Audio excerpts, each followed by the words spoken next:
Mr. Abinanti. Thank you, Mr. Speaker. First of all, will the sponsor yield for a simple question? Will you yield? Yes, I will, Mr. Speaker. Mr. Chairman, I'd like to refer you to the section that deals with safe storage. I just want to confirm that my understanding is correct, that there's no language here that preempts a locality from having a stronger piece of legislation by local law, which would require gun owners to safely store their guns. Right. There's no presumption by implication on this issue. There's no preemption by implication, and there's no specific language preempting it. No express preemption and no preemption by implication. That's correct. Thank you, Mr. Chairman. Mr. Speaker,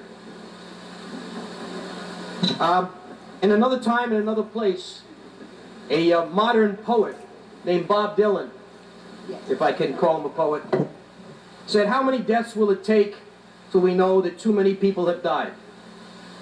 Unfortunately, Mr. Speaker, it's taken far too many deaths to get us to this point.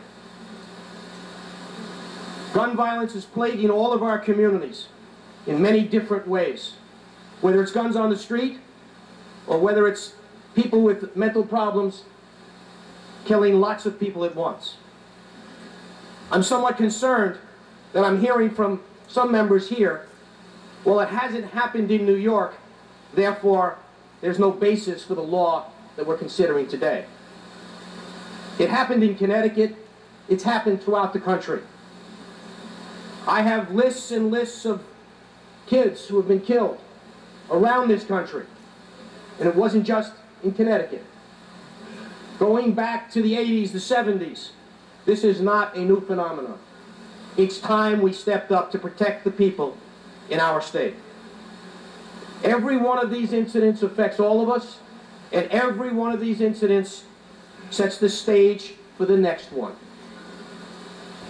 We need an effective common sense plan. I would suggest that we need to keep guns away from those who would misuse them. Remove the opportunity. Don't have them there. Ban the military-style weapons. Register all guns. Regulate their transfer. Mandate that all guns in this state must be securely stored. Carefully license every gun owner. Train them in gun safety and check them periodically to make sure they're still qualified. That doesn't repeal the Second Amendment. It just makes it work for everyone. Secondly, we need to use more mental health professionals in our communities to minimize the likelihood of violence. When we deal at budget time, I challenge my colleagues to join me in putting more money in the budget for mental health facilities rather than cutting the government services that are out there today.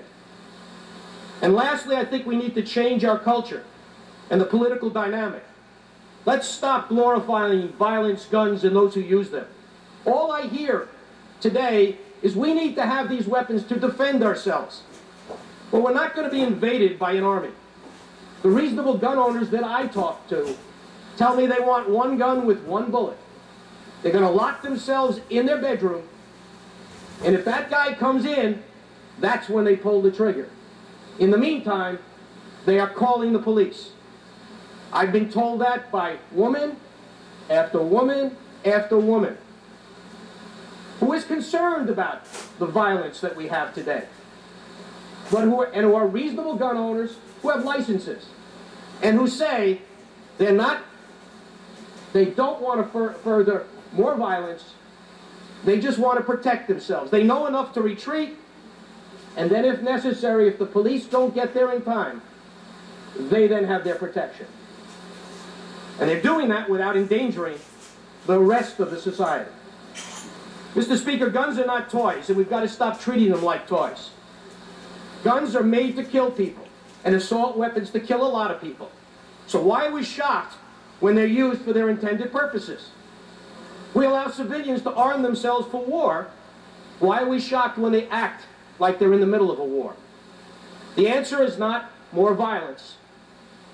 The answer is to make sure that we have reasonable gun laws. The answer is not to arm everyone. so that gun manufacturers can make more money and more people die. The Second Amendment does not guarantee the right to bear arms to kill innocent firefighters, teachers, and children. And that's the message we have to send. We are under siege by those who misuse guns. No one is safe in this country until we get reasonable gun laws. Lax gun laws are literally killing us. We need to stop the violence now.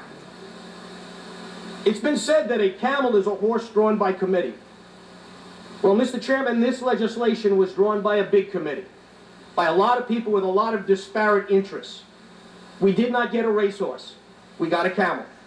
And this camel is carrying us in the right direction, and it'll bring us to a safer place. But it's taken us very slowly. Some of my colleagues have pointed out some of the defects in this legislation, and therefore they say do nothing. Now, I suggest we put in some future legislation. If there is a problem, if we are not restricting enough guns because some are still out there, if we're not taking guns away, if we're not taking all assault weapons away, well then I challenge my colleagues, join me. I'll put in legislation that says none of these guns at all, period. If that's a problem with this legislation, because those of us who wanted stronger anti-gun violence measures compromise with those who don't want anything at all, and you're saying that's bad, well then fine, let's fix it. I'll be glad to carry that legislation. But the drafters of this legislation tried to accommodate all interests and tried to quell the concerns of the Second Amendment advocates. So you ended up with legislation which is not as strong as it could be. But it's a step forward. We're going in the right direction, and we're sending a message. You know, I hear over and over again about lawful gun owners who have legally owned guns. It strikes me that all guns somewhere along the way started off as legal and in the hands of a lawful gun owner. But somehow it ended up in the hands of somebody who misuses it. So enough of the legal gun owners. I am tired of hearing about legal, lawful gun owners. Some legal, lawful gun owner allowed her kid to get his hands on her assault rifle in Connecticut and everywhere else. These little kids who are shooting other students, who are going into the classrooms with guns, didn't buy these guns themselves. They got them from lawful gun owners, supposedly responsible gun owners. And every one of these crimes that we're talking about are done with guns that started off legally. The problem is we as a government have not kept them in the hands of lawful people. We've allowed them to get out of their other hands. We in Westchester County have a law that says every gun owner has to have every gun safely stored so that it cannot be stolen, that it cannot get into the hands of someone with a mental problem, it cannot get into the hands of kids. Why are we not considering that for the entire state? Why do we have this narrow exception in here?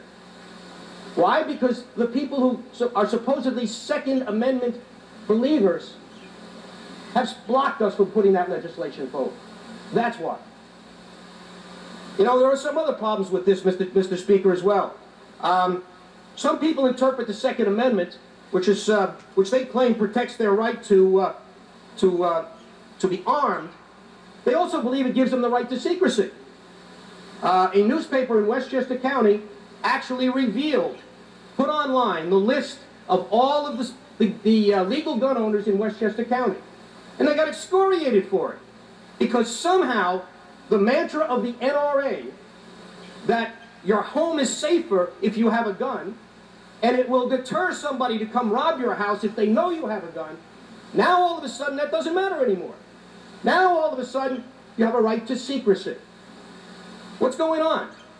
What's really going on is people believe somehow that the Second Amendment is going to protect them from some excess of government out there. That this government is going to come in and lock them up, and they need to be armed.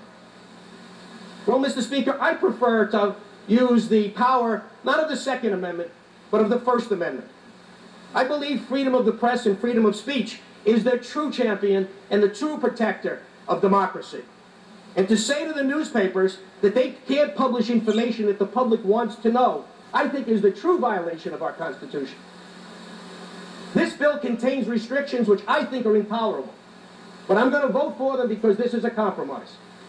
I believe the newspapers should be able to list all of the people who have guns. I would recognize some exceptions for undercover police officers and people like that who have put themselves on the line for our community and who really need to continue to be undercover. But I believe that this is an infringement of the First Amendment. I prefer to rely on the First Amendment. And the newspaper, I believe, did us a favor. Look, how do we know about excessive government? How do we know that the person who's issuing permits is not issuing them to someone who has a mental problem or someone who should not have a gun? The only way we can control government is to know what it is doing. And now we're going to have this process which makes gun permits secret. First and secondly, allowing public information enlists the public in the enforcement of the statutes. I will tell you right now, I looked at that database that the Journal News published in Westchester County, and I identified inaccuracies in the database. People who have moved still have guns registered at their old address. That is, the public now can say to the officer who is licensing, you better send out a police officer and check that out. You know, we passed a law in Westchester County that requires recertification. We did it back in 1995, 97. And the purpose of it was so that at the end of 5 years or any time in between, a police officer can go out and make sure the gun is there. And I'm not going to suggest to you that this recertification process is perfect, because it's not.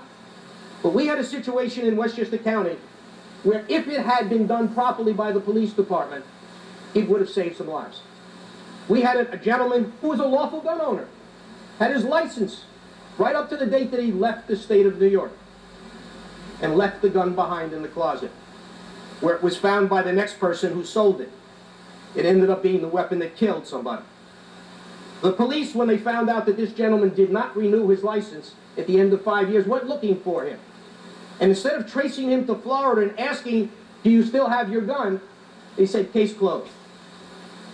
Well, this law is which we're passing now, is going to rely on the police department and individual citizens to make sure that those who lawfully have guns follow and do and perform not just their rights, but their responsibilities as well. Guns are dangerous, and innocent people suffer when they're misused. Mr. Speaker, I appreciate the opportunity to speak in favor of this legislation. Hopefully this will bring us forward to a little bit of a better place. I think there's still a lot more that needs to be done. Those of us who want to stop gun violence are going to continue the efforts to move forward.